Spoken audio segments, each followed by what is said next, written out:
Hi everyone, this is Am. Welcome to my webinar. Today I'm going to share with you a topic that a lot of my clients be asking me. Is this the right time to enter the market? My response to them, before even we touch on this topic, you need to understand what is going on in Singapore property market. What are the 7 factors that cause the Singapore property prices to go up and down? To understand that, we need to dive into the past 15 years to understand what causes prices of property to go up and down. Well, you may ask me, you may tell me, past will not repeat itself. You're right, but the pattern is more or less there, unless somebody screw up. Okay, without further ado, I'm going to dive right in. I'm going to share screen now. Just hang on a second.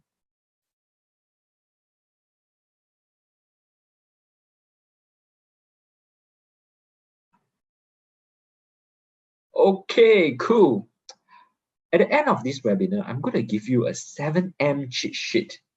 So this cheat sheet, what does it do? It helps to bridge the knowledge gap between you and the investor.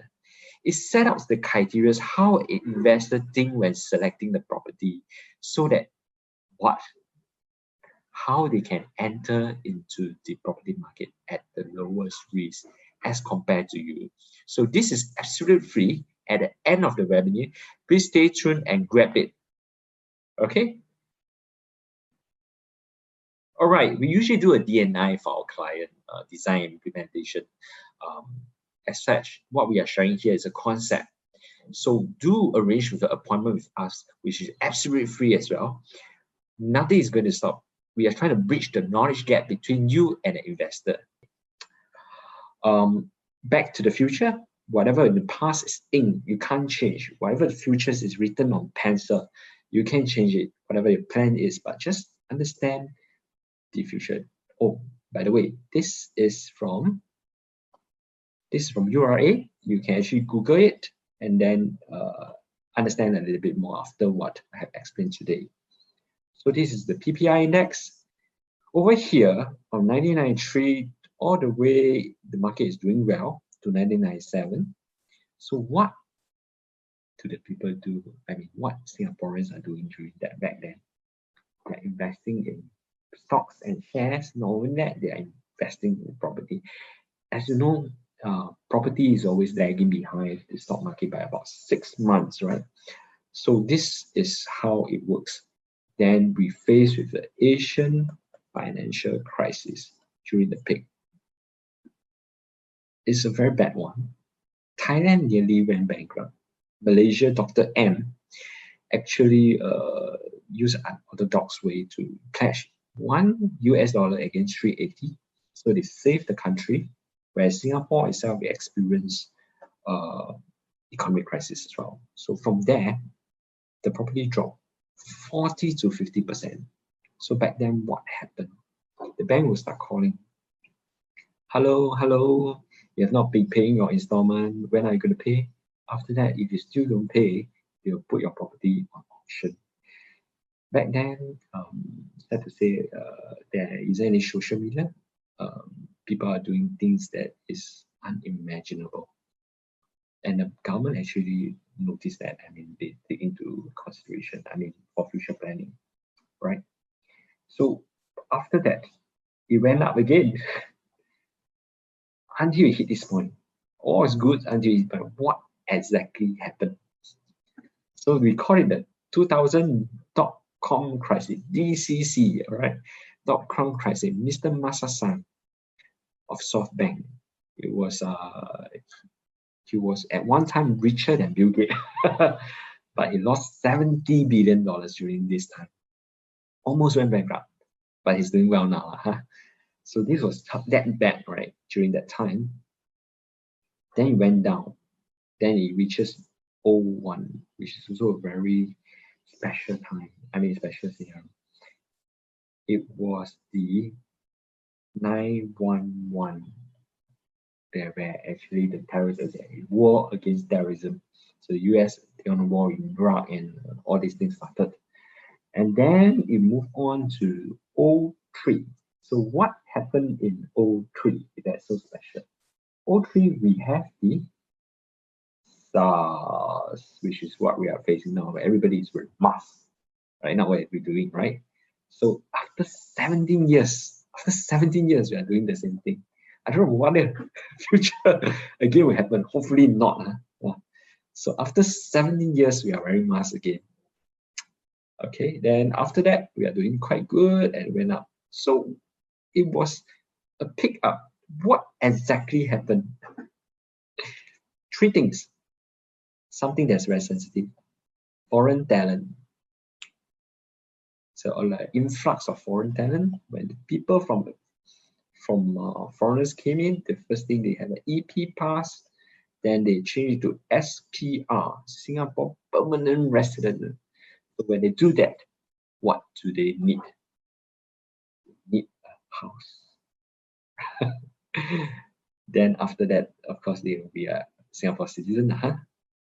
Okay, next, another one is actually E, en bloc happening. The biggest en bloc there then Farragut FC was at $1.33 billion, the highest ever. So let's see whether we can beat the numbers, right? So another third thing that happened is we call it monkey see, monkey do lah. Herd mentality. Everybody, you see people buying property, everybody rushing to buy. So everybody rushing to buy. We call it herd mentality. The price went up as a result, and then it hit this point. What happened? This is when we see the subprime crisis, SPC, subprime crisis. So the Lehman Brothers collapse. Citibank at $1. AIG record low, also at about that price. If you ask any of your friends to buy a property, they say, you sell, buy property at the market collapse. It's right. It's true. Your friend is right. Market collapse, but only for 4 quarters. Right? Market collapse only 4 quarters before it V-shaped recovery. What happened? The government pumped in $2.9 billion plus another $20 billion rescue package to save this economy. And it went up V-shaped after that. After 4 quarters drop, it went up. So now, sorry, pardon me, my handwriting is like doctor handwriting. I got to improve lah. So after that, the government is trying to lots of cooling measure. I'm not going to touch tons of cooling measure trying to cool it until it happened in 29 June 13. This is the ultimatum, right? We call it the TDSR. So what does it stand for? TDSR, Total Debt Serving Ratio. This is the ultimatum that actually cool down the market from here. It's actually a very special one. It's 5 in 1. Number one, 60% of your income can be used to finance your property. Not only that, if you have variable income, point number 2, hairline cut of 30%. Then after that, you take 60%. Right? So even you are sole proprietorship, declare income high, you have this problem. Number three. Let's say, for example, your father and son. I do this illustration easier because later you will see what I'm saying. This is 50 years old, this is 20 years old. When you take up a loan, buying a property together, which age do the bank recognize? The bank recognize, the bank recognize 20 years old. So you can take a 30 years loan. But when it comes in IWACC, sorry, not IWACC, with the average cost of rental.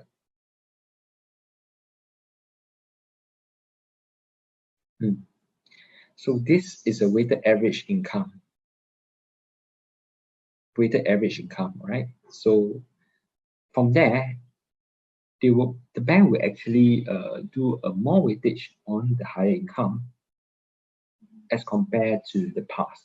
So for example, if the debt is earning 100% income, they will take the debt income into consideration and the weightage on the debt income age, which is only 15 years.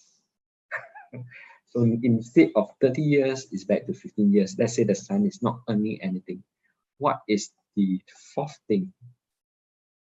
What's the fourth thing? We call it the stress test. It's what the government did. 3.5%. So after that, when you know that when you have an interest of higher interest, need higher repayment sum, your money mortgage will be higher, and you can only use 60% of that. So this is how they actually do a stress test, just in case the interest rate go up to 3.5%. And this is for residential. Commercial is at 4.5%. The last one, what do they do? BNB. Borrower must be buyer. So last time you can actually father and son scenario again, right? So father buy a property under the son's name. Father is the guarantor. So the son can purchase the property. But now this is no longer happening. Cannot. So this actually cool down the market. Let's be a little bit soften the words. Cool down the market. So it cool down the market over here. And then what happened here again? Okay, let me clear my screen. My handwriting is really horrible. But anyway, yeah. So here, same thing. Foreign talent continue to come in, and we have en bloc. This time en bloc. How many? How many? Let's give a few first. Let's give into perception. Number one, Pacific Mansion, $980 million. Number two, Tampines Court, $970 million. Number three, right? Norman Park, $830 million. Number four, Pearl Bank, $728 million. So all this is about $4 billion. So how many do we have in 2017 and 2018? Total 60 en bloc. Value $18 billion. And what is the result of that? 6,005 displacement family. Let's imagine you have bought a property at Amber Park. The last transacted one is $2 million over a private treaty. Your en bloc is at $4 to $8 billion each. As an Asian family, what would you do as an Asian family? You will do this, we call it a PAP scheme, Parent Assist Program, either through DP, down payment. I give you down payment, the rest is settled. I retire myself. Standard, or fully paid. I fully pay your property because probably you don't have income at a young age. Then you also avoid, you don't have the stamp duty that you need to pay. So this is the two things that will happen. So this 6,005, if you given to the kids, right, will be 2 times and 3 times. Am I right to say that? So it actually helps to propel the market. So now we are back to the current pages now. What exactly happened? We are in a recession right now, one of the worst. So what exactly happened? That you see something very weird. The prices are still very stable. Right? What exactly happened? So let me share with you another screen, right? Do a quick one. Okay. So just now we talk about the past. The government actually pumped in 2.9 billion in 2018 20 billion rescue package in 08 and 0. Then for current, our government pumping $5.1 billion and total of almost $60 billion to save the market, right? This is number one, $60 billion. Number two, deferred payment scheme, 1997, morning call, hello, please pay. Now the government deferred installment plan up to 31st December 2020, right? Either you can pay your interest by deferring the principal sum or fully don't pay. At this time, if you fully don't pay, you'll collect rental if you're rented out, or if you lose your job, you may start to sell a property this month if you're smart enough. Try to offload your property so that you don't face the crisis. So with these two schemes in place, nobody is going to stop you. Nobody is going to auction out your property. You don't face the kind of situation that you face in 1997. That's why the prices are quite sustainable. Number three, the government is helping the rental waiver. So there's a property tax relief sent out to owners, and it's supposed to give it to tenant. For industrial is one, for commercial is two, and additional is borne by the landlord that they have to do this. But you need to meet this criteria, like SME is 100 million, then from April to June, you must be about 35% drop, and the tenancy must be March 2020. These are the three criteria. So with all these measures, it actually helps to cushion the market. So you don't see the drop. In fact, some of the prices, those delivery prices are actually going up, right? So it's quite interesting, uniquely Singapore, right? All right, let's go in. Let's dive into the next one.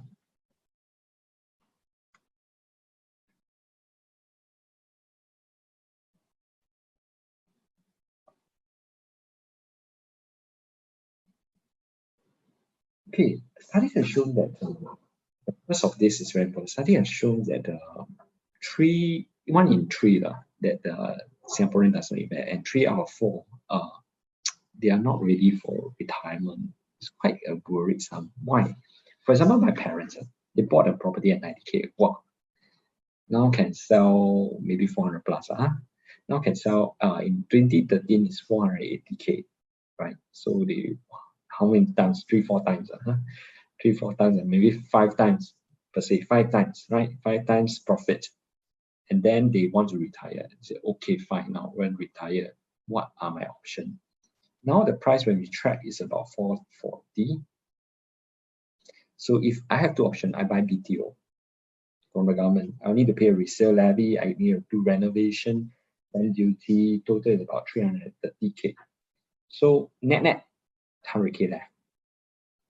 So never mind, I don't want to live so far. Like CCK, I probably go for resale. At Hougang 3-bedroom. Never mind. So that the price is 280, you don't have resale levy. Your renovation is slightly higher because you need to do demolition work. You don't need to do for the brand new one. Stamp duty. Then you come back to be 100K as well. So back to square one. So indifferent. So what is your option? We have done differently. Going back, so I give you the numbers here. In 2004, it is 224. Now today is 432. So just now I used the scenario is 440. I just round up for a simple calculation. This is about 1,000 square feet, which is a decent size for 4-bedroom. So then we have EC 1,000 square feet will be 352. Then now it's 996. Condo wise is 735, 1.6 million. Right? Cool. So now, which one would you have choose if I can turn back the time? Or imagine you're at the age of 16 right now, and you are, which one would you have fully paid property at the age 60? Which one would you have choose?